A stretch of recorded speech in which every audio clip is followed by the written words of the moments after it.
इतना कष्ट?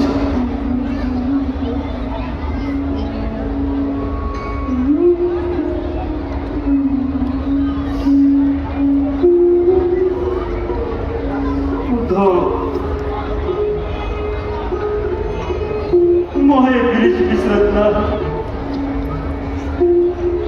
मोहे ब्रिज विसरत नाही।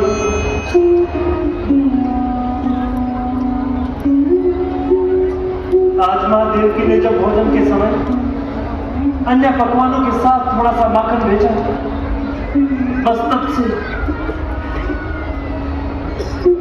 से वृंदावन की याद में व्याकुल कर दिया है। आज फिर से सखाओं संग यमुना किनारे खेल कर रहा हूं। नंद बाबू की उंगली पकड़कर घूमने का मन कर रहा है। मैया जसोदा के हाथ से खाना खाने को मन कर रहा है।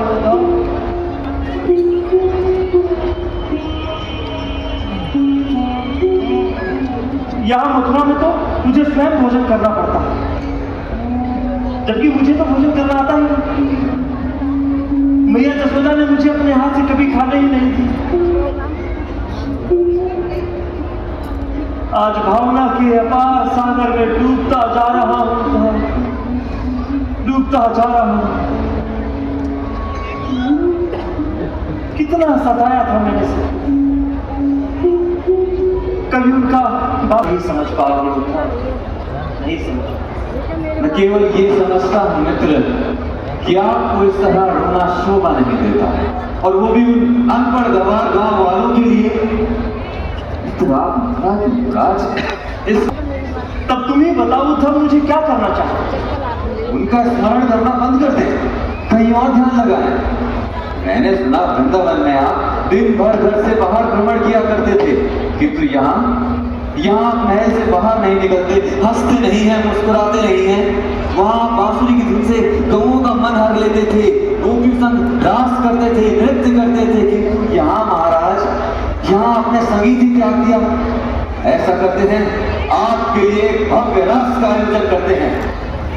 यहाँ न तो न वृंदावन की वो कुंज गलियां, और फिर मेरी मुरली भी तो मेरे पास नहीं है उद्धव। वो भी तो मैं मथुरा आते समय राधा को ही दे आया था। एक बांसुरी बनाना क्या इतना बड़ा काम? बांसुरी तो बनवा दोगे मित्र, पर संगीत कहां से लाओ? अर्थात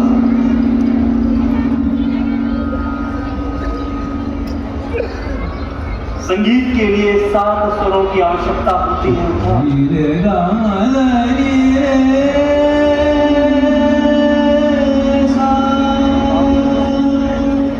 और मेरे जीवन के 2 स्वर तो वृंदावन में ही छूट गए।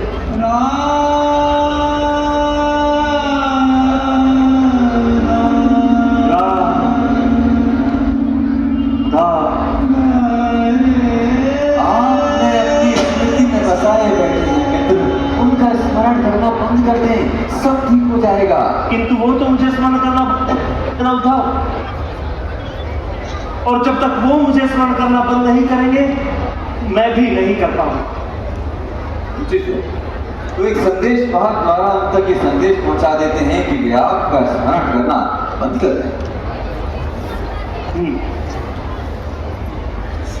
किंतु संदेश वाहक द्वारा संदेश भेजना उचित न होगा मित्र। ब्रिजवासी बहुत भोले और भावुक हैं, उनके मन को ठेस पहुंचेगी। यदि ये कार्य स्वयं तुम कर सको तो जो कुछ भी तुमने अभी मुझे समझाया है,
प्रणाम।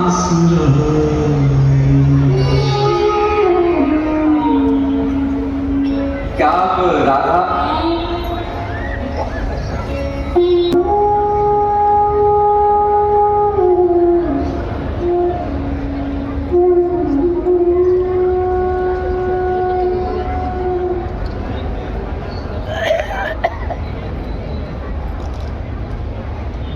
मेरा प्रणाम स्वीकारें।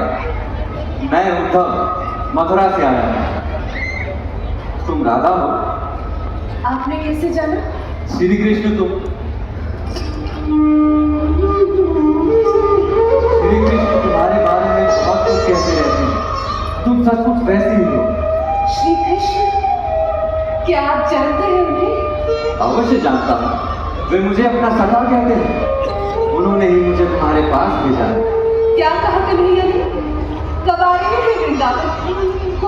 कोई बातें दी है हम सबके लिए? कोई संदेश?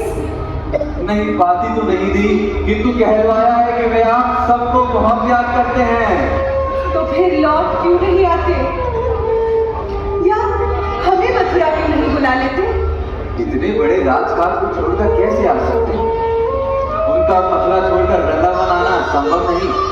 वे अब पहले वाले लोगों के ग्वाले नहीं, मथुरा के युवराज हैं, युवराज। आप श्री कृष्ण को भूल जाएं। भूल जाए? कृष्ण को भूल जाए? हम लोग स्वयं को भूल कर भी उन्हें नहीं भूल पाए हैं उद्धव जी। कृष्ण हमारी स्मृति में नहीं, हमें बसते हैं। ये शरीर भी ना रहा तो भी हम उन्हें स्वयं से कैसे अलग कर पाएंगे? आपकी विरह वेदना को मैं अच्छी तरह समझता हूँ देवी, किंतु इस नश्वर संसार में किसी एक व्यक्ति मात्र के लिए अपने पूरे जीवन को नष्ट तो नहीं किया जा सकता। आप सबको अपनी तरह जीना सीखना चाहिए। आपको श्री कृष्ण के बिना जीना सीखना होगा। कैसे? कान्हा के बिना जीवन में बचा ही क्या रह जाएगा जीने के लिए? बहुत कुछ है देवी, बहुत कुछ है। ये जीवन किसी एक व्यक्ति मात्र को समर्पित करने हेतु नहीं है।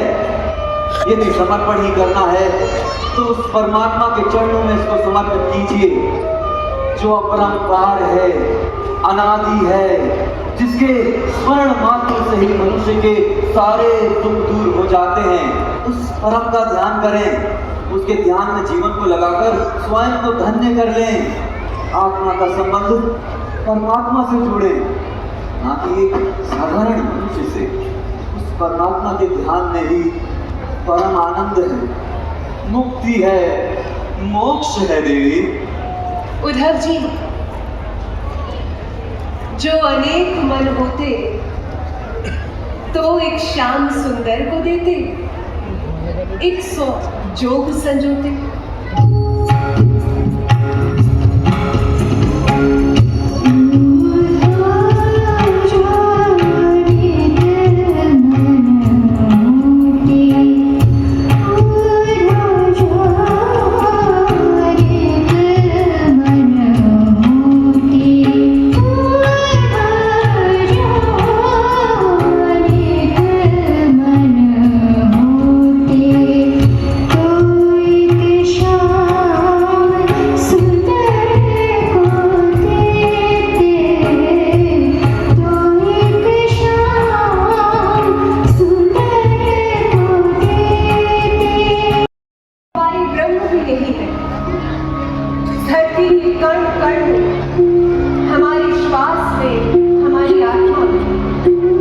शास्त्र कहता है ब्रह्म सत्यम जगत मिथ्या, और हम कहते हैं प्रेम सत्यम, ब्रह्म उसी में छिपा है। ठीक है देवी, यदि मैं क्षण भर के लिए ये मान भी लूं कि कृष्ण यही है, तो फिर ये व्यथा, ये पल पल प्रतीक्षा, ये क्या है देवी? उद्धव जी, हम कृष्ण की प्रतीक्षा नहीं करते, अपितु हम स्वयं प्रतीक्षा बन रहे हैं।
मैं तो देखता हूं कि विचार बदलते हैं, शरीर बदलते हैं, मन बदलता है, तब आत्मा कैसे स्थिर रह सकती है? जैसे आकाश में बादल आते जाते रहते हैं,